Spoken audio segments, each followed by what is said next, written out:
देखिए 13 तारीख इसलिए मैंने कहा कि 13 तारीख तक संसद है और हमारी जिम्मेदारी संसद में है और इन मुद्दों को हम लोग संसद नहीं भी चल रहा है तो भी संसद परिसर में आदित्य साहू जी के नेतृत्व में हम सभी इस मुद्दे को उठा रहे हैं। 13 तारीख के बाद यदि इसका फैसला नहीं होगा तो झारखंड के बच्चों के भविष्य का सवाल है और हम प्रयास करेंगे कि इसकी सीबीआई इंक्वायरी हो। इसके लिए कोर्ट के माध्यम से हो या दबाव के माध्यम से हो या विद्यार्थियों के आंदोलन के कारण हो, किसी भी आधार पर इसकी प्रॉपर जांच कराएंगे और ऐसी सज़ा दिलवाएंगे कि भविष्य में कोई भी आदमी इस तरह की हिमाकत नहीं करे। तो सर ये साथ छोड़ दें, क्योंकि इतना तो कर ही सकते हैं वो, अगर उनकी बात झारखंड मुक्ति मोर्चा नहीं सुनते हैं तो उनका साथ छोड़ दें। आप वो साथ थोड़ी छोड़े, यहाँ से पैसा जा रहा है ना उनको, जहाँ से पैसा जा रहा होगा कांग्रेस थोड़ी छोड़ेगी। कांग्रेस के पास तो पैसा कमाने के लिए बहुत कम राज्य बचे हुए हैं। कर्नाटक है, तेलंगाना है, अभी केरल बच गया है और हिमाचल में तो लोगों को पैसा देने के लिए भी नहीं है।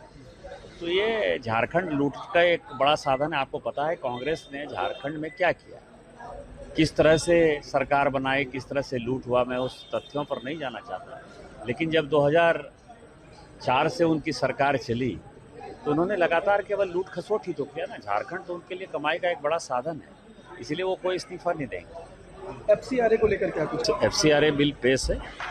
विदेश के पैसे से जहां हम खड़े हैं संथालपन्ना में, आपको पता है कि 1951 में यहाँ आदिवासियों का पॉपुलेशन 45% था। 2011 की जनगणना के हिसाब से वो 26-27% है और अभी जब जनगणना होगी जो चल रही है उसके हिसाब से मुझे लगता है कि 20-21% है। मुसलमान 9% थे, वो 24% हो गए थे 2011 में।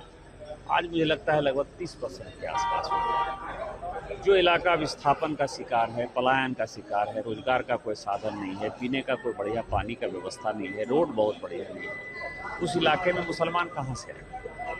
ये जो विदेशी पैसे हैं, विदेशी पैसे में यदि आप साहबगंज चले जाएं, बड़हरवा चले जाएं, पाकुड़ चले जाएं, उधवा चले जाएं, जो सिद्धू कान्हू जिन्होंने कि 1857 की क्रांति के पहले जो है हुल आंदोलन किया, उनके गांव में चले जाएं आप, तो आप देखेंगे कि ये सभी जो है बांग्लादेश से आए हुए मुसलमान हैं जिन्होंने हमारे जल जंगल ज़मीन पर कब्जा कर लिया है। और मदरसों की बाढ़ है, मस्जिदों की बाढ़ है और केवल जिहादी पैदा होते हैं और उनका काम है धर्मांतरण कराना और हमारे आदिवासी भाई बहनों को जो है वो ज़बरदस्ती शादी करना। तो यहाँ के जल जंगल ज़मीन संस्कृति को यदि बचाना है तो FCRA जरूरी है। FCRA यदि होगा तो ये सभी सलाखों